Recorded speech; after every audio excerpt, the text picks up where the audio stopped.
પહેલાં તો મને ભાજપવાળાએ જે પ્રમોશન આપ્યું એ બદલ હું ભાજપના ભ્રષ્ટાચારનો આભાર માનું છું કે કેટલા ભ્રષ્ટાચારી હશે કે 10 વર્ષ પહેલાં રાજીનામું આપ્યું છતાંય કાગળિયામાંથી મારું નામ હટતું નથી.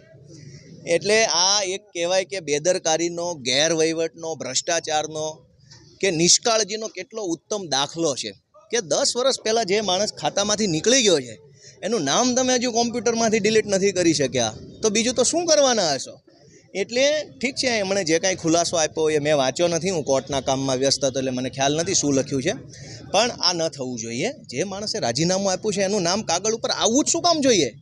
હવે આ કાગળ પર આવ્યું, તે કાગળ પર આવ્યું, પ્રવર્તા યાદીમાં આવ્યું કે પ્રમોશનની યાદ, પણ શું કામ આવવું જોઈએ ભાઈ? આ તો ગોપાલ ઇટાલિયા જરાક પ્રતિષ્ઠિત રાજકીય વ્યક્તિ છે. કોઈ XYZ મગન છગનનું નામ આવી રીતે આવી જાય અને કોઈ રખડતો મગન છગન પોલીસ સ્ટેશનમાં હાજર થઈ જાય, નોકરી કરવા લાગે તો કેટલી બેદરકારી કહેવાય. ગોપાલ ઇટાલિયા હાજર થવા જશે હેડ કોન્સ્ટેબલ તરીકે તો પકડાઈ જાય કે આ તો ક્યાંથી આવ્યો. પણ કોઈ મગન છગનનું નામ ત્યાં હોય અને એવા ભળતા નામવાળો મગન છગન કોઈ પોલીસ સ્ટેશન જઈને આવી જાય, ગલો સાહેબ હું હાજર થઈ ગયો, મારી ડ્યુટી આપો, અને પગાર ચાલુ થઈ જાય તો એક બાજુ નકલી અધિકારીઓ પકડાય છે એનો હજુ મેળ નથી પડતો, ઉપરથી આવી લાલિયાવાળી. એટલે આ બહુ ગંભીર બાબત છે.